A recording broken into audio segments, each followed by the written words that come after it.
It's about 5.5 to 6 hours from the capital Kiev towards the east. It is a difficult, while it's a very, very picturesque area in eastern Ukraine, borders Russia. There are a lot of sympathies with Russia in that area. A large number of Indian students study medicine there. There are multiple medical colleges. It's also the industrial hub of this country, where you have a lot of military hardware, military armament made.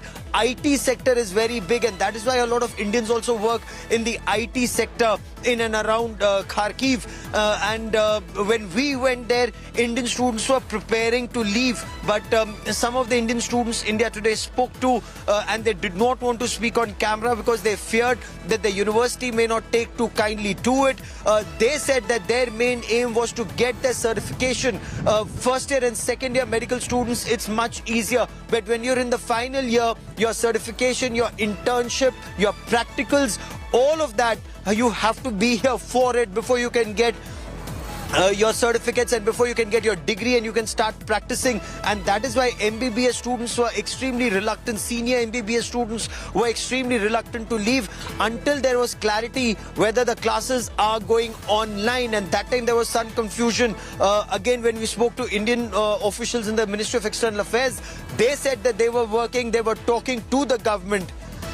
They were working with the government here to ensure that classes went online. I also want to bring in, Paulomi, stay with me. I also want to bring in India Today's executive editor, Shiv Arur, for more on this story. Shiv, this is extremely, extremely tragic. We've lost an Indian student to shelling in Kharkiv in eastern Ukraine, Shiv. Gaurav, absolutely devastating update coming in from Kharkiv right through this morning. We've been talking about how Kharkiv is seeing the worst brunt of what is actually happening in Ukraine right now. And it is truly, truly so tragic to report first Indian casualty in Ukraine is an Indian student, an innocent Indian student has lost his life in eastern Ukraine. This is in the Kharkiv city, which is northeastern Ukraine, a city that is under attack very, very visibly.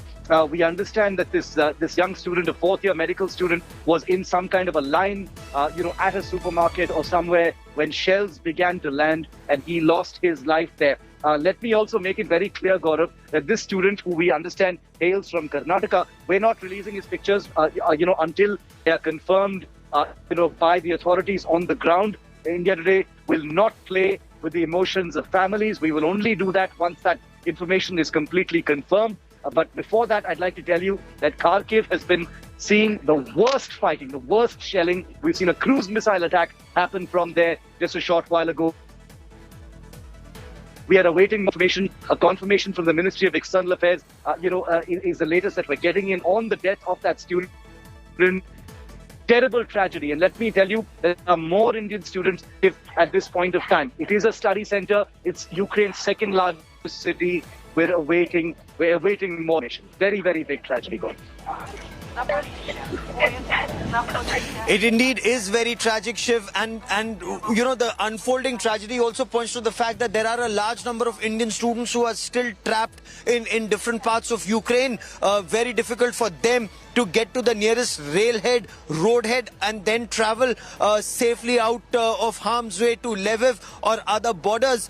Shiv, on ground zero, I can tell you, at least in the past 1 week, extremely difficult to get either buses or taxis or to come out of universities, especially when there are militia around, especially when there are multiple forces with weapons on ground, looking at everyone with acute suspicion. And of course, these area domination weapons that are being used, artillery fire, missile fire, rocket fire, these are area weapons that can hit anyone, and which is where unfortunately this youngster studying medicine was caught in an artillery fire, we are told, in a food line at a supermarket.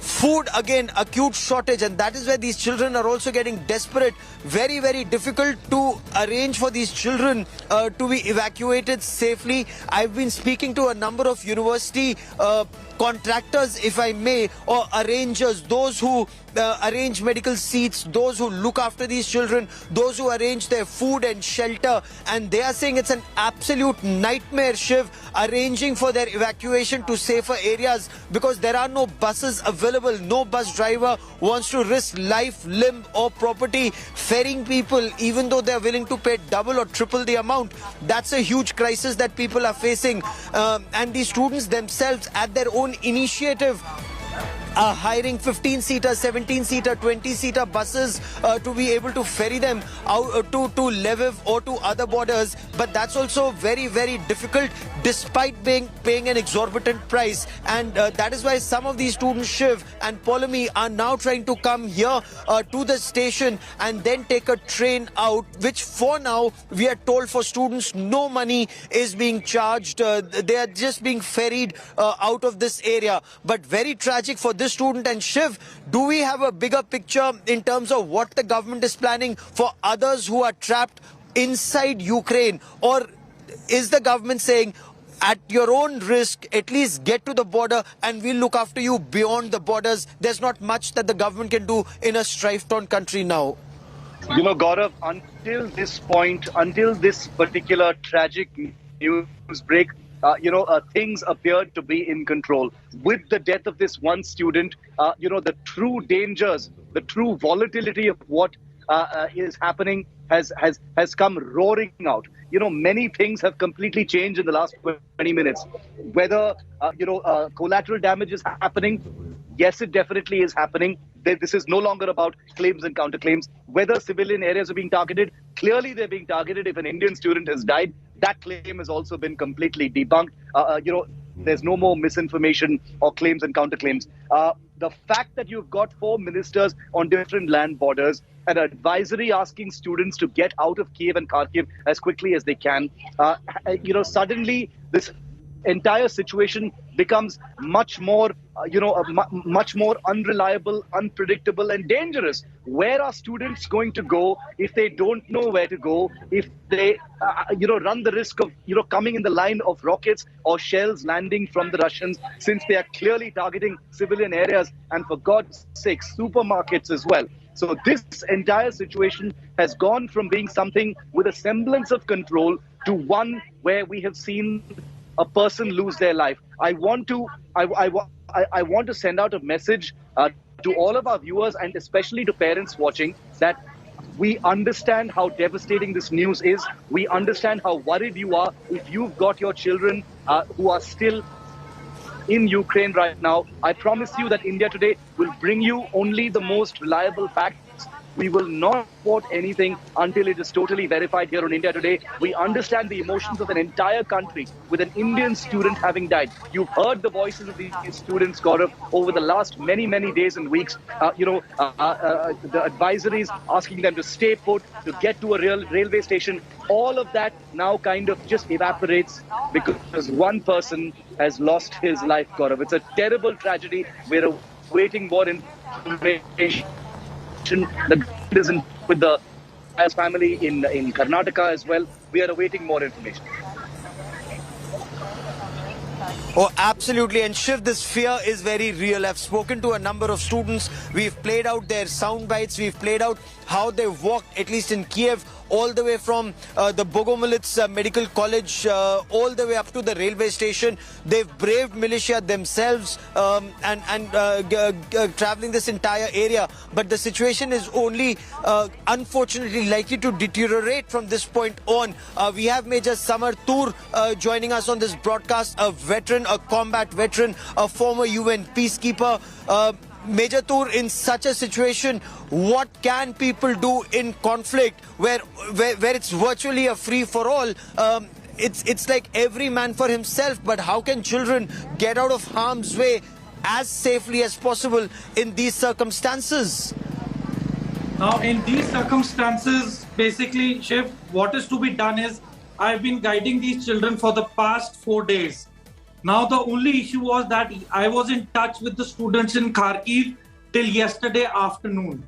And I kept insisting to them that if you look logically and tactically, the forces are going to move in from Sumy and Kharkiv. So it is better that they left yesterday during daytime. But what the students told me was that their parents have been calling them up and telling them to stay back in the hostel where they are and not to listen to anybody else and not to move. So as a result, I even landed up talking to one of the contractors who belongs to a company called Bob Trade. So I spoke to these people and they themselves were clueless. There was a lot of chaos and then there was a curfew imposed, but eventually there were still buses being arranged. Now, during these hours, what I can suggest to all students is to move in a group by any means possible, on foot or by vehicle or by small cars. Just move away from the conflict zone in the opposite direction. And secondly, to be in groups at all times and to maintain communication. And the moment you reach or meet other Indians on the way, you make a bigger group and you keep moving. But no movement is supposed to be carried out during night, because at night, any moving object will be a threat to anybody with a weapon.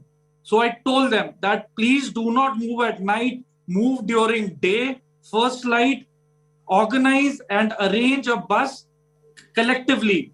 Get your money together, collectively board it and move away.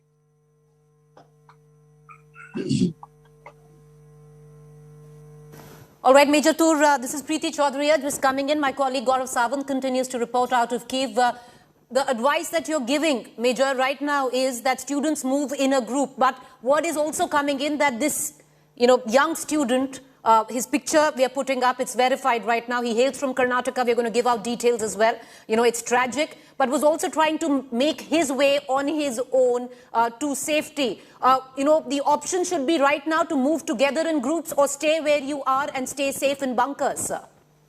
See, as of now, if there is a facility for them to get hands on any vehicle which is moving out of the town, they should quickly hire that vehicle by giving money at whatever rates possible and just leave the area. Because once the Russian forces come across and go, it will be an urban warfare situation. There will be fights and storming of the buildings. There will be door-to-door combat. They will be hunting down the Ukrainians and there is going to be a lot of chaos. So that is what I am still advising, that till it is daytime right now, you should move during day. And the moment you feel it is going to get dark, you take a halt at a place which is at the outskirts of a city, which is not in a populated area, not to be within the city limits, because cities are the ones which are going to be overrun and occupied by tonight or by tomorrow morning.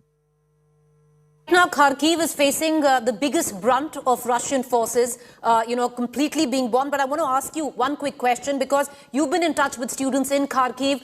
Right now, if you come up to a ballpark figure, most, coordinators with students are suggesting even now 3,000 to 4,000 Indian students are there. Am I correct?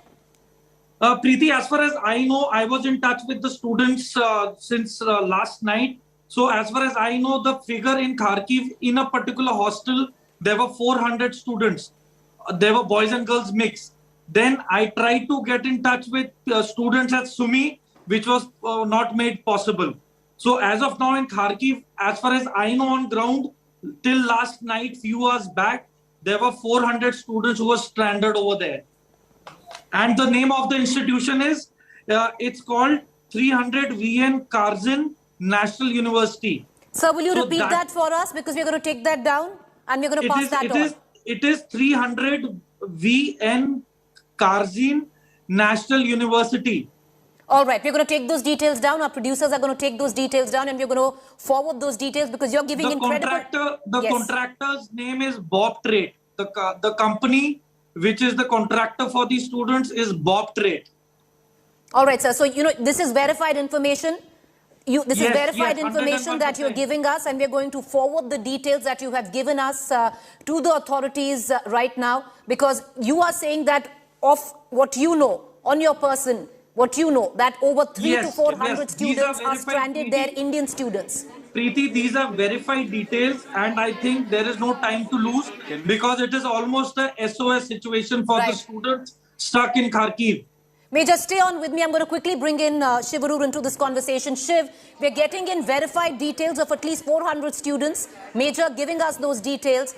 You know, can we put them together, forward them to the concerned authorities? Because 400 Indian students right now, verified, still stuck in Kharkiv. There would possibly be many, many more as well.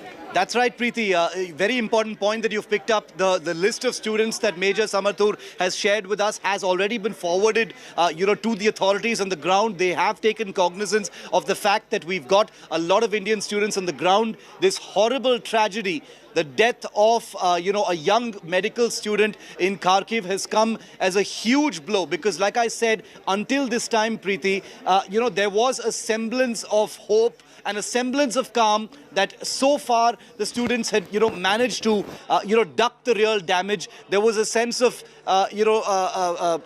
faith that the firing wasn't happening very close to them.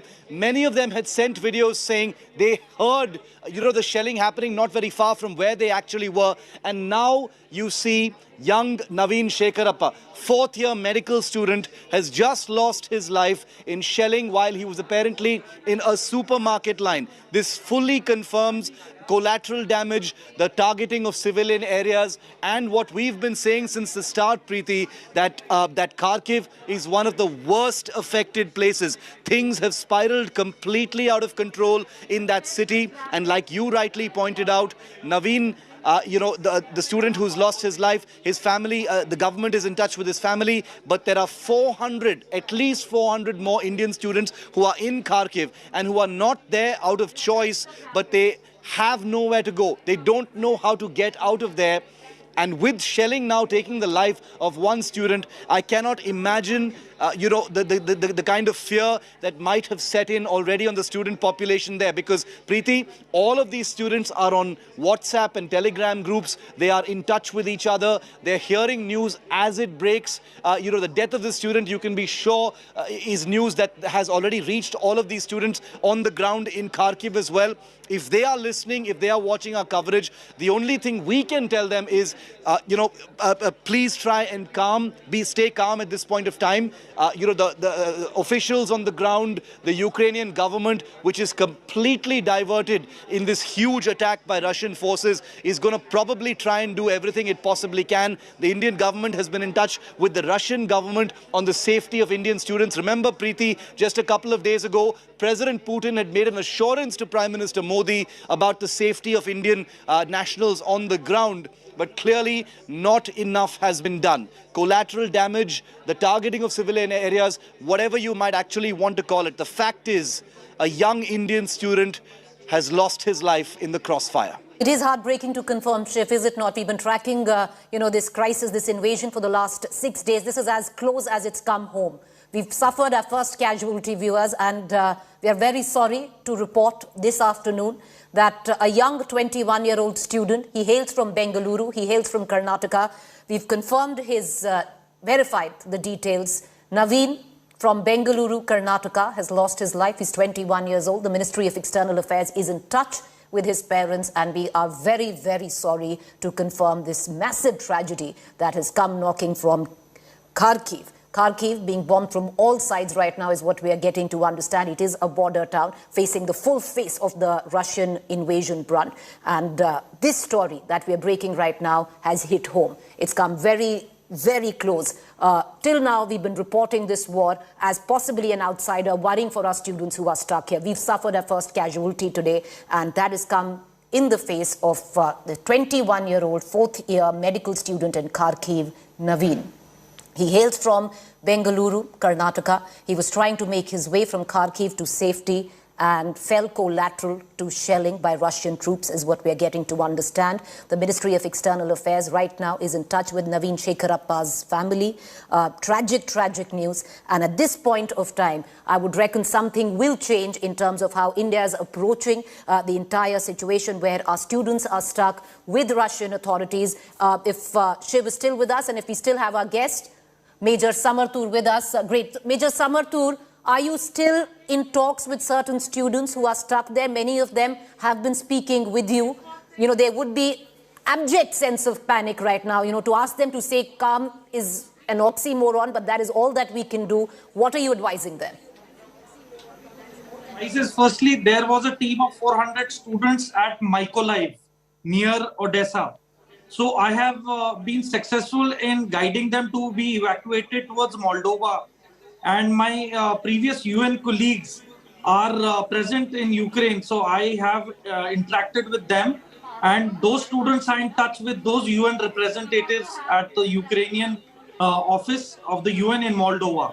So they are reaching to safety there. Yesterday, 700 students from Kyiv have today successfully reached a place called Lviv. And from there, they are moving into Romania. Now, the important facts that I'm going to put across is very important for the students to take note. Firstly, please carry Indian flags. And if you're traveling in a vehicle, please, it should be prominently visible from the outside. So firstly, carry the Indian flags, number one. Number two, try and avoid carrying dead luggage. That means do not carry unnecessary luggage. Two students can carry or share the luggage in one bag. Then water is very important. Kindly sip onto water only when you are extremely tired, because availability of water will be next to nil. So within 2 to 3 hours, you should just be able to sip once or twice on a little bit of water. Then food. Try to carry dry rations, something like chocolates, dry fruits, something like chewing gums or something sweet. You can dilute it with water and then also consume it. Then your clothing should be good enough to help you sustain in the open. In case if you're asked to sleep in the open, it's -4, -5 degrees. You should give priority to carrying good woolen clothes. Then the other thing is, you should be ensuring that your footwear has to be proper shoes, no slippers, no sandals, nothing which is not going to help you run properly. So you are supposed to ensure you're wearing proper shoes. Then thirdly, all your power banks should be charged and your mobiles should be used only when necessary. Now, these are the basic things that I have to tell the students. The second aspect, which I had a word with the student yesterday, that they had gone for an emergency to procure rations, of which one girl was actually filming. And there were two bandits, you could say, or robbers in the uniform, in a Ukrainian uniform. And they came, they snatched a phone, they took the money from her, and then later on they broke the phone in front of her. They looted the students and they ran off. So basically, what I'm trying to tell the students, do not trust anybody at face value. Kindly ask the official whether they are actually from a genuine Ukrainian forces or not. Please request them for the ID with politeness. That is all at the moment that I can tell you, Preeti. Important points, and what we are going to advise all those parents who are watching this broadcast. We have a lot of worried parents who've been tuning in. If you're going to pass this information on to your children who are stuck in Ukraine, that would be great. Please do so. Appreciate you giving us those pointers, Major Samar. Yes, go ahead, sir. Go ahead. Those who are intending to stay back, kindly put proper locks and barricade the doors, but ensure you are putting Indian flags which are clearly visible at the entrance of the buildings and at the rear side of the building. There should be proper prominent Indian flags. If possible, if your rooftop is flat, go and put a Indian flag on the rooftop as well, so as to avoid any Hepter or any aircraft bombing that particular building. All right, Major, two important points that you're giving in. A lot of our heart goes out to the parents whose children are right now stuck in Ukraine, who are possibly tuning in, to this conversation right now. All we can ask you is, as we continue to report verified information, viewers, if you're watching this, take these pointers, give it to your children there, because this is a state of war and your child is right now stuck in that state of war. And where India is concerned, this is now hit home. This is possibly our war now, where we've suffered our first casualty. Till now, we were reporting this war as outsiders, trying to get our citizens out, but we have suffered our first big casualty. Earlier on, there were confirmations, there were assurances that were given from the Russian side to India that they will be safe passage, but right now in terms of collateral, there is always collateral when there is war. Our first casualty India has suffered in the form of this young 21-year-old life. 21-year-old Naveen from Bengaluru, Karnataka is no more. He passed away when he was trying to make his way from where he was to a train station. He fell collateral to shelling, and we are extremely sorry to confirm this. I want to cut across to our external affairs editor. Geeta Mohan is joining me from the newsroom. Geeta, till now, there was a sense of panic. We were reporting this war from the outside. We've suffered our first casualty. This is, as close to home as it gets. Will there now be a change in tactics in terms of India speaking to Russia? Will we see anything different right now? Well, there has been absolute engagement from day one since the evacuations began. But just a while ago, Foreign Secretary Harsh Shringla, Preeti had summoned the Russian ambassador as also the Ukrainian envoy was called in.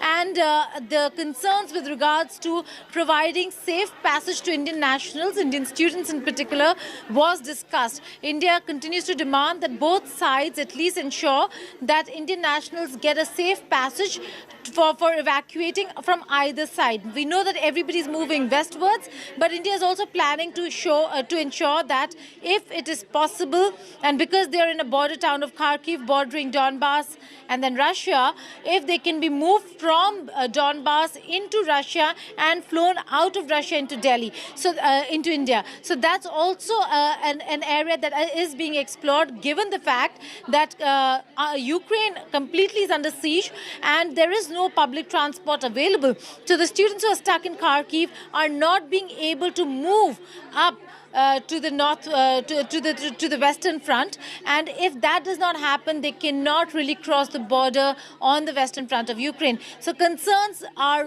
really rising over here, and the Indian administration trying very hard to ensure that safe passage is provided by the Ukrainian administration as they can, as also by the Russian administration to ensure that Indian nationals are moved to safety. So those efforts being bolstered right now. Geeta, does the Indian authority have an exact number on the students that are stuck in Kharkiv? Because right now, Kharkiv, being a border town, is facing the full brunt of the Russian assault.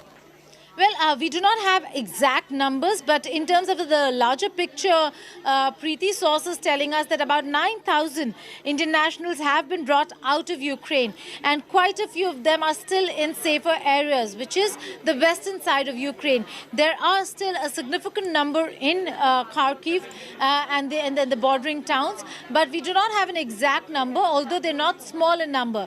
What we're also given to understand is that the entire city is under siege, so nobody really comes out of the bunkers unless and until they really have to come out for essential grocery shopping, or for that matter to source these groceries. We do not know whether shops are open to really buy them, but to source these groceries. And in all probability, that was one of the reasons why some of these Indian students had forayed out.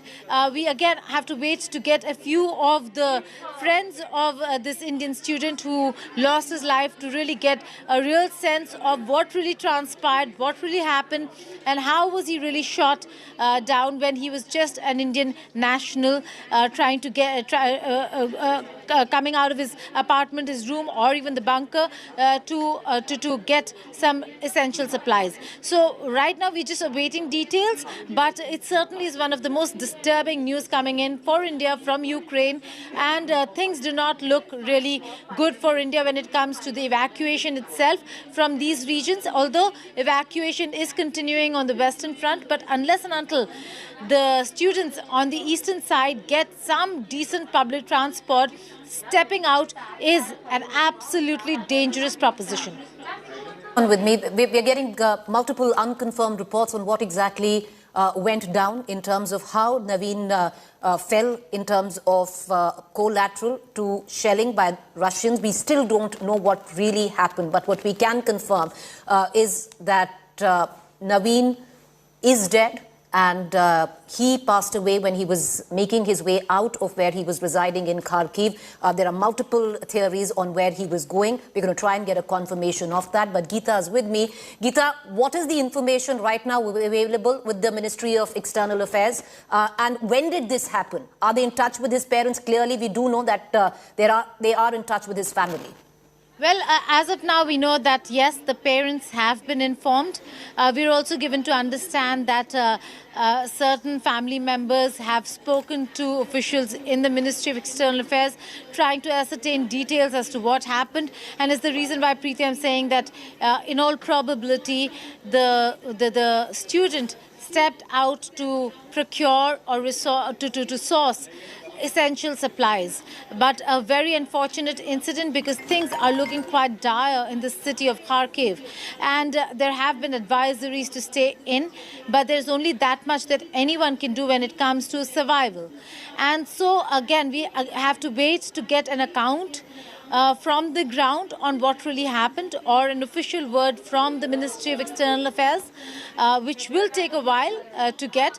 But in the meanwhile, the fact that an Indian life has been lost in Ukraine really makes the situation and the gravity of the situation much higher for India. This even as more efforts are being made to send more flights. Ministers have gone down to various bordering states of Ukraine to ensure that the evacuation is a smooth process. But that certainly is not enough if students are stuck on the Eastern Front. The most important thing that India is demanding right now and is looking at is engaging Ukraine and engaging Russia to provide safe passage. So the primary demand right now is safe passage to safer places. And that really is something that has not come through. It is not today that they've been speaking about it. They've been engaging Russia and Ukraine for a while now to ensure they provide safe passage to Indian students. So again, we'll have to wait and see what really comes out of the meetings that took place today and are taking place in Moscow and in Kyiv as well.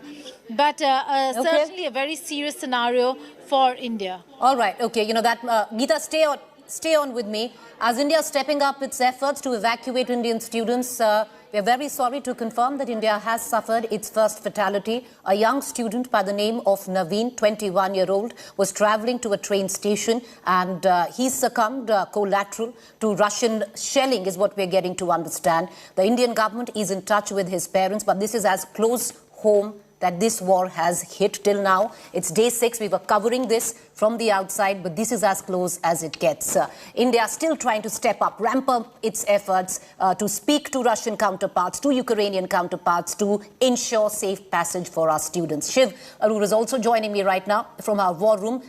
Shiv, Kharkiv, a border town facing the full force of the Russian forces, and sadly to confirm, we've suffered our first casualty today. First casualty, and I hope the only casualty. This is bad enough. Everything has changed in the last couple of hours since we've broken the story of Naveen Shekharappa's tragic death. He died in shelling while he was trying to get out of Kharkiv. Let me just quickly show you where Kharkiv is. It happens to be the second largest Ukrainian city. Now, this is Kiev. This is the capital city of Ukraine. That's where a lot of siege action is happening. This is Kharkiv. As Preeti just said, it's very close to the border with Russia. Some parts of it have already been taken over by the Russians. The battle for Kharkiv is turning out to be one of the most viciously fought battles. It's about 480 kilometers away from Kiev. Desperate attempt by hundreds of students who continue to be in Kharkiv at this point of time. Young Naveen Shekharappa, the first and hopefully only casualty. Our deepest condolences to his family and his friends at this devastating time as we bring you this news. And I want to tell you, we are not going to dramatize the tragedy. This is terrible. This is bad enough. We will only bring you the facts. The government is in touch right now with young Naveen's parents. Let's go straight across now to Kyiv, where India Today's Rajesh Pawar has been reporting. Rajesh, this entire invasion, this conflict has just taken a terribly, terribly tragic turn. It has hit home in India. The various things that the Indian government has been doing to get people out, jolted now by the death of a young Indian student in Kharkiv, Rajesh. Shiv, I agree with you absolutely. It's absolutely tragic and heartbreaking to know that an Indian student has died there. Such a young life lost. But I just say this to the students and the parents and whose children are still stuck here. Please move out of your houses today. Try to move to the train station, nearest train station. There are trains still moving. There are private cars still allowed to move on certain highways. Indian Embassy has been making you aware of all those things. Please make use of it, because after 24 hours, the situation is going to be even more grim, and it is going to be even more difficult to evacuate you from tomorrow onwards. So please move to the train stations, nearest train stations. Trains are moving. Additional trains are being placed, and even taxis are moving on certain designated highways. Please use them. You'll be safe. Russia has promised not to target vehicles on certain highways. Please use those highways. Reach Kyiv somehow or directly to Lviv. That's my appeal to the students who are still stuck there. Shiv. How many students, we are aware that, maybe in excess of 300 Indian students are still in Kharkiv right now. What are you hearing? How many students still in Kharkiv? We've been hearing from a number of them saying it's really difficult to get out of that city because of the intensity of the attacks that are being seen over there. Shiv, I have personally helped here hundreds of students who were stuck in Kharkiv and other places to reach Kyiv and then to board a train yesterday. About 1,500 Indian students have left Kyiv yesterday for the border town of Lviv and other border areas. From there, they would be evacuated to other foreign countries. There is still time to leave. I will just say that things are getting more and more difficult. So try and leave as early as possible. Indian Embassy has issued helpline numbers. Even I have put my number on social media if somebody's stuck. We will try our best to help you out and try to get you out from here. Over to you, Shiv. Also with me, Rajesh, he's been in touch. He's based in India. He's a former UN peacekeeper. He's been in touch. Just like you, he's been in touch with Indian students in Kharkiv, in Odessa, and certain other places. Let's keep Rajesh on our screen as well. Major Samar Tur, coming to you now. Are you still in touch with students there? Are you hearing more about what may have happened? We understand that young Naveen was in some kind of a line trying to get out of Kharkiv. It's shocking to hear that he's lost his life. We've been seeing images of the devastation in Kharkiv. It's become the most intense, hotspot of this conflict. What have you heard about what happened, Major Samar? See, Shiv, right now, the main confusion that has been happening is that since yesterday, the peace talks that were open, a curfew was imposed. So basically, there was a lull in battle during those few many hours. Now, during that few many hours, I was telling majority of the students to hire a vehicle, hire buses, and move out with the help of their contractors. But those who are now stuck back were with the notion that nothing or no bombing has taken place today morning as well. So they would have probably ventured out to get rations for themselves. Because I spoke to the students, so their parents are very worried. And they said, instead of moving about, it is better that you stay in the bunkers, you stay within the buildings. Now the issue is, Shiv, these children have run out of food. So the desperation levels are rising by the day. So they are now procuring food whenever they get to know that curfew has been lifted for a stipulated time period. But the main saving grace is that few of the students told me day before yesterday that the Russian forces had passed by their building and they had the Indian flag put. So none of the Russian soldiers came near the building or took cover near the building. Nothing like that was happening. So one message is really clear, that the Indian flag needs to be showcased clearly and prominently in whichever bunkers or buildings these students are staying put. No, Major Samar, I'm just going to come to you in a moment to ask you what advice the students will be getting. There are 4 ministers who've reached the bordering areas, but there is still lack of clarity on what these students need to do. Parents are watching, so we have to be very, very careful and sensitive about the information we're putting out. We do not want to add to the anxiety. What can you add to a time when a young Indian innocent student has died in Russian shelling in that area? This is Kyiv. Ladies and gentlemen, viewer, this is Kyiv, which is the big capital city, the biggest city of Ukraine. 480 kilometers east of Kyiv is Kharkiv. It's very close to the border with Russia. That is the site of all of the most intense shelling that has taken place. Rajesh, you've been reporting on what's happening inside Kharkiv at this point of time. We saw that cruise missile attack on a government building, a lot of intense shelling, debris all around. The damage appears to be maximum in Kharkiv. And what has just happened with this young Indian student only confirms, that attacks are happening in civilian areas. Collateral damage is definitely happening.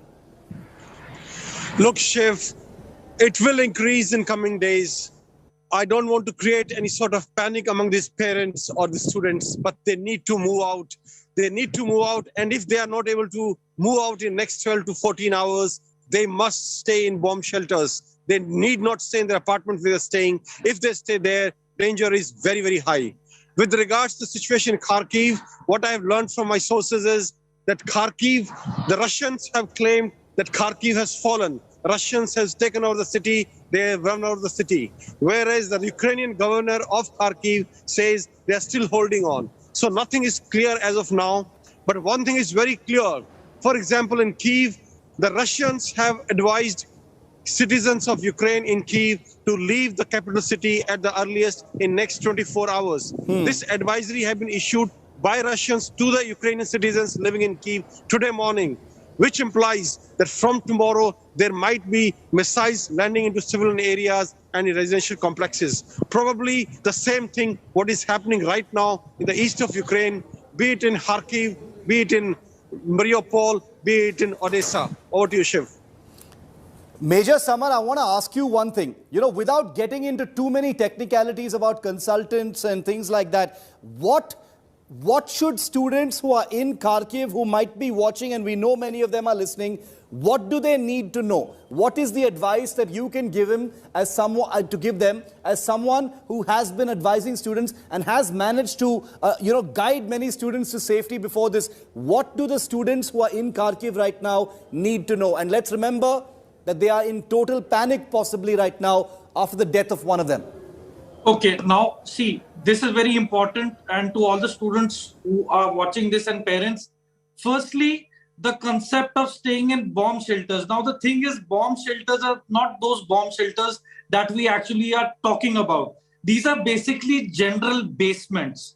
Now the issue is, in today's warfare, the missiles which come in penetrate the building, go right down till the basement, and then they go off. So my advice to all the students there who are in a makeshift basement and not a proper bomb shelter is to scatter yourselves in that particular apartment, but you have to stay away from all the windows, number one. Number two, ensure your windows are covered with curtains and you barricade those windows with your beds by putting them upright against the windows, so that in case there is a blast wave or something happens, it is the bed, the curtain, which will take the impact of the glass pieces shattering and coming inside. Then, number two, be into the strong corners of a room. Number three, avoid switching on the light at night at all. In fact, try and conserve electricity, charge your power banks, charge your mobiles, because in the coming few hours, could be that communication is taken out. So your mobile will be like your torches. Then another point regarding that, kindly muffle your lights of your mobile phones. Cover it with 2 layers of handkerchiefs so that the light does not scatter or is not prominently visible from the outside, so that any of the Russian forces might suspect somebody hiding in the building. So best is to avoid being seen from the building to an outsider. Number two, be scattered and be at the strong corners of the room. Number four, try to be in the basement, but do not overcrowd it. Do not overcrowd it. And number five, you can still manage to stay hungry, but you cannot manage to stay thirsty. So conserve water. Drink only when you are extremely thirsty, because now you cannot afford the luxury of having water when you are still comfortable, when you want to eat, when you are not hungry. So now is the proper war scenario where you have to Major actually Tool just adjust came with me. yourself. Very valuable information that you're providing. We're going to put that onto our screen in just a moment. Just want to update our viewers that Naveen Shekharappa, 21 years old, the Indian student tragically killed in shelling in Kharkiv city of Ukraine, hails from the Haveri district of Karnataka, which happens to be the same district where Chief Minister of Karnataka, Basavaraj Bommai, hails from. We understand that Chief Minister Bommai has just telephoned the family of young Naveen Shekharappa and had a word with them and offered his condolences. You know, all of these things seem so small right now in the face of a terrible, terrible tragedy. A young man from a family sent off to a faraway land to study medicine, come back and be a doctor perhaps, a bright future ahead, cut short in this terrible way as collateral damage in somebody else's war. He had nothing to do with it. He was an innocent student studying in Ukraine, cut down in shelling that's taken place. The Russian belligerence in Kharkiv has been writ large over the last few days, and as we've been telling you here on India Today, it is the city that has seen the worst damage since day one. It's a city that the Russians have been desperately trying to capture ahead of the big siege of Kyiv. We'll have our reporter from Karnataka in just a short while from now. Preeti, this horrible tragedy still sinking in. The death of 21-year-old Naveen Shekharappa. You can bet right now, Preeti, that the Indian government with officials on the ground have been jolted even further. There are ministers on the land borders. This has become exponentially a bigger situation for India as well. Well, you're right, Shiv. Naveen Shekharappa, now India's face of the humanitarian crisis which is unfolding as we speak in Ukraine. We are very sorry to confirm our condolences with the family of this 21-year-old young student, life snuffed out, having absolutely nothing to do with the war. It wasn't his war. But today he becomes India's face of collateral, India's face to the humanitarian crisis which is unfolding in Ukraine. Yes, the Indian authorities would be jolted. What we are getting to understand is that now India is exploring the option of Indian student being given passage over to Russia and maybe being evacuated from there, because still now all of Indian students in Kharkiv, which is facing the maximum brunt right now of Russian forces, were trying to make their way to Kiev and then from Kiev going onwards and looking at evacuation. What we are getting to understand right now that through Operation Ganga, you have 4 ministers who are in 4 different borders trying to evacuate Indian students. There is another route which is being explored. Mind you, it's not right now green signaled yet, but there is a route which is being explored, as our external affairs editor Geeta Mohan tells us, which is trying to get students which are stranded in Kharkiv passage to Russia, and from there they could be evacuated, because mind you viewers, about 300 to 400 confirmed in a single unit. There could very well be more students which are stuck right now in the city of Kharkiv as it faces the full force of the Russian army right now. You can see the kind of damage at display, civilian buildings being attacked, and that young face that you see on your television screen, and we're so sorry to report that, becomes the India's face to this humanitarian crisis which unfolds in Ukraine. What we can tell our viewers is that the External Affairs Ministry, as we speak, is in touch with the family of this young student's. Visuals already coming in, tragic visuals coming in from Haveri, that is the hometown of this young 21-year-old Naveen. The Chief Minister, Mr. Bommai of Karnataka, is in touch with the family. There is plausible anger, there is plausible, and one can completely understand the frustration of parents who are right now in India with their children stuck there. We are trying to disseminate verified information. You heard what are the basic checklist, or what is the basic checklist that each student who is stuck, especially in combat zones like Kharkiv, should have. You heard the major right there. If you're a parent, please do give that information out to your child who is stuck in Ukraine. Once again, our condolences lie with the family of this young student. He absolutely had nothing to do with this war, but now becomes India's face to this humanitarian crisis. This war has now hit home, it's hit close. I'm sure India will be ramping up its efforts. It's already on. The process is already on, but clearly would be ramping up the entire effort to put pressure in terms of safe passage for evacuation for our students stuck in Ukraine. I want to cut across right now to my colleague Nagarjun, who's joining us live. Naga, the details coming in, the fine print of it all, the face remains of Naveen Shekharappa, 21-year-old student becoming India's face of this conflict. But details coming in. He hails from Haveri, from Karnataka. The Chief Minister of Bengaluru of Karnataka has already spoken to his parents or to his family. What more can you add? Well, Naveen is from Haveri district of Karnataka. He was studying in Kharkiv University. He was doing an MBBS course is what we are told. And he recently got in touch maybe a week or back or something with his family. That's the preliminary information that we have got. Earlier, when the ME had confirmed that there was an Indian student who succumbed in the battle today, and we didn't know still it was from Karnataka as well. The Chief Secretary of Karnataka then spoke to the ME officials, and then finally we got confirmation that it was indeed Naveen from Karnataka, Haveri district, and from a small place called Chalgere in Ranebennur Taluk. It is just above the north of Davangere, south of Haveri district. The Chief Minister of Karnataka hails from the same district. Mr. Basavaraj Bommai already spoke to the family of Naveen, consoled them, and he said it's a terrible time. He has no words to express, and he said the government will stand by the family and do everything to make sure the mortal remains or the body can be gotten back to India as soon as possible. We still have to get details as to what exactly the family spoke to him. When was last time the family spoke to him? Did anyone else, how did they get to know? Did the friends inform?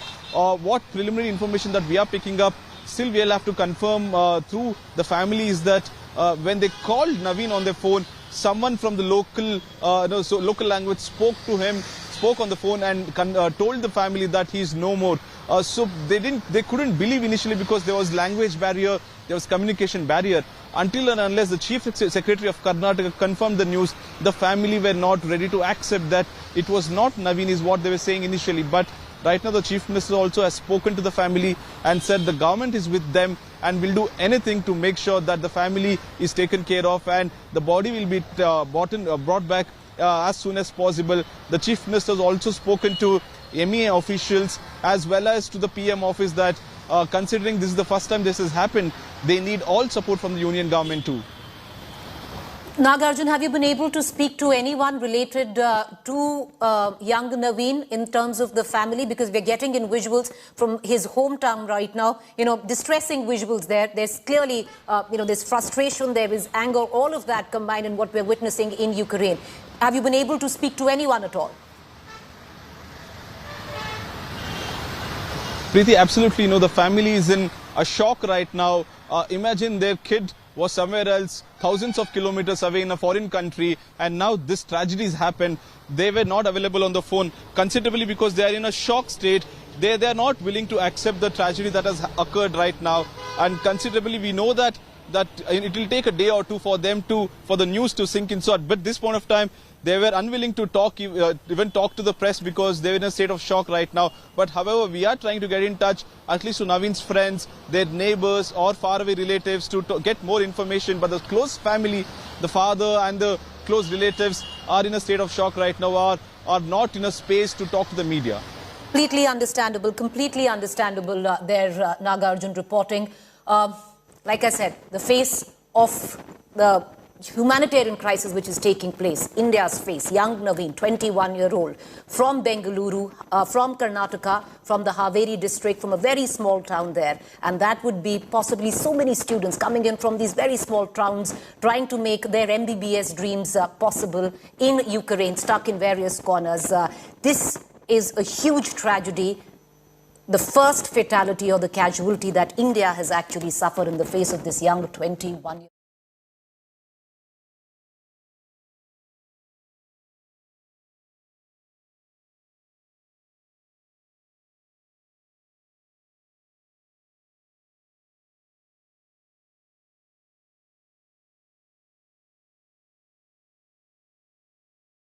As tensions in Eastern Europe continue to escalate, Indian Prime Minister Narendra Modi held talks with Russian President Vladimir Putin in an attempt to defuse tensions between the two countries. During the talks, Prime Minister Modi appealed for an immediate cessation of violence and called for concerted efforts from all sides to return to the path of diplomatic negotiations and even dialogue. During the telephone conversation, Prime Minister Modi reiterated his long-standing conviction that the differences between Russia and NATO can only be resolved through honest and sincere dialogue. Earlier, the Indian Foreign Ministry announced that around 15,000 Indians are still stuck in Ukraine. During the talks, Prime Minister Modi sensitized the Russian president about India's concerns regarding the safety of the Indian citizens in Ukraine, especially students. He also conveyed that New Delhi attaches the highest priority to their safe exit and return to India. India is currently focusing on evacuating its stranded nationals as airspace continues to remain closed in Ukraine. Meanwhile, Indian External Affairs Minister S. Jaishankar also spoke to his Russian counterpart Sergei Lavrov on situation in Ukraine, where India once again underlined that dialogue and diplomacy are the best way out. Our principal diplomatic correspondent Siddhant Sibal sent us this report from New Delhi. If you look at the situation of the Indian nationals, the Indian students, they are, of course, in a dire situation. Yesterday, many of them swarmed in front of the Indian mission. So what the Indian mission has been doing, of course, other than giving advisories, it has been trying to put these Indian nationals to the bomb shelters so that there is, of course, more safety for them. And, of course, coordinating in terms of the Indian envoy reaching out to these Indian nationals, the Indian students, assuring them of all kind of support when it comes to the entire focus area of New Delhi. The Indian Prime Minister and the Russian President spoke yesterday. This was an extensive conversation. Basically, the Russian side briefed on Moscow's intent when it comes to taking this military operation. The Indian side, of course, called for a ceasefire. And, of course, the safety of Indian nationals was the top priority. We know that the Russian President has assured that he will give instructions for making sure that these Indian nationals are evacuated and, of course, they do not face any problem. But the relationship between India and Russia is a time-tested, warm relationship.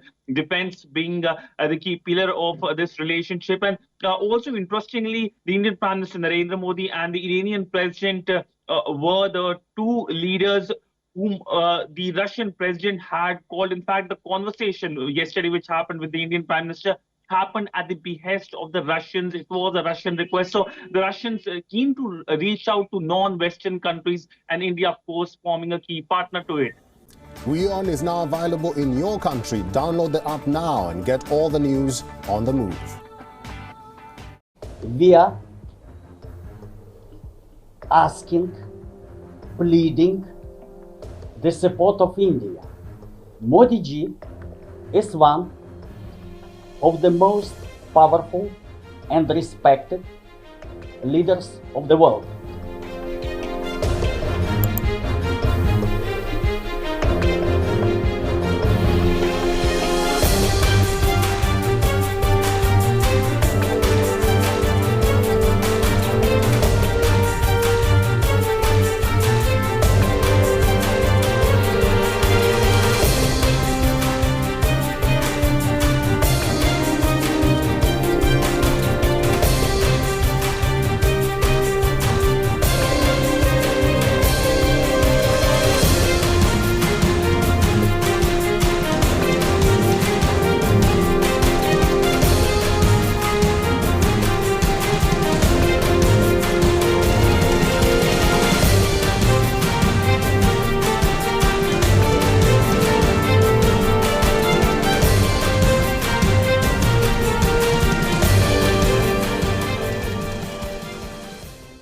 At the present moment, we are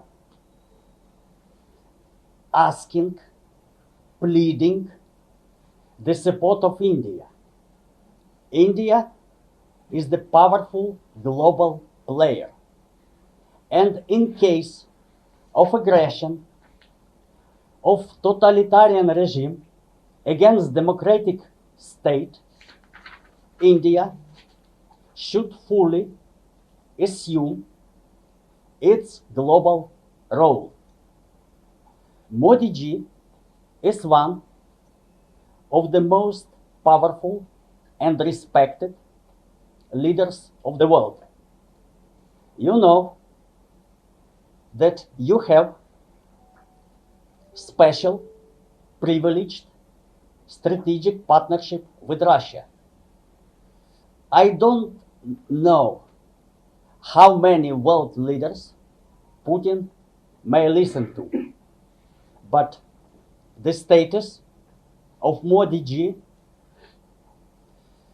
makes me hopeful that in case of his strong voice, Putin at least should think over. We are expecting for much more favorable attitude of the Indian government in this crisis situation.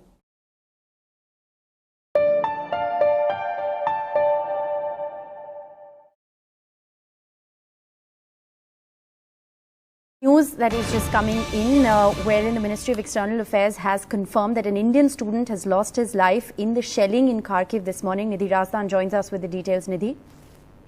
Well, the government of India, Rishika, has just confirmed in a tweet by the Ministry of External Affairs that an Indian student lost his life in shelling in Kharkiv this morning, and that the ministry is now in touch with his family.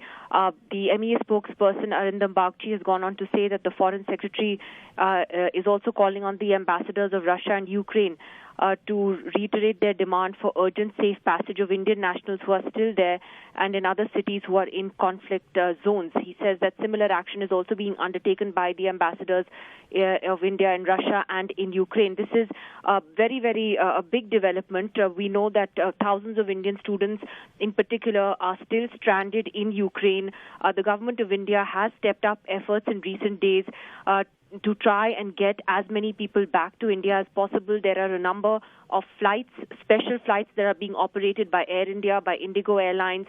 4 union ministers, in fact, are currently sort of spearheading these efforts by personally being in these neighboring countries, including Jyotiraditya Scindia, Hardeep Puri, Kiran Rijiju, and General V.K. Singh. But the fact is that despite these sort of efforts that the government is making, at the same time, a number of students that we've been speaking to, as we've seen on TV, other channels have been talking to, they've been putting out SOS messages consistently, saying that they're stuck. For instance, the Indian government had asked them to go to the railway station in Kyiv, and many of them who are there said that, you know, they were not able to board the so-called special trains that they were told about, that they were being manhandled and they were being roughed up by Ukrainian security forces. So a lot of them have been sending very desperate messages of help. And now we are seeing that in a conflict zone, in a war zone where things are chaotic at their best, an Indian student has now lost his life. We're not revealing the name at the moment. The ministry says they are in touch with his family, but once we do have an absolute confirmation that in fact the student's family has been informed of his death, only then I think we'll go ahead with revealing his name. But extremely, extremely disturbing news coming out of there, and certainly this would worry parents of other students right now and families who are anxiously trying to find out how they can get their loved ones back home. In fact, the Indian embassy this morning in Ukraine had also put out an advisory asking Indian students who are, or all Indian nationals, actually to leave Kyiv urgently today, preferably by trains or any other means available. The problem is how exactly are they going to do that? That's really been the biggest problem. These Indian nationals really don't know how to get to places that will get them to cross borders safely. So many thousands are still stuck in various cities, at border crossings, at railway stations, metro stations. So it's a really sort of worrying situation at the moment. But the breaking news at this hour, the death of one Indian student in the city of Kharkiv.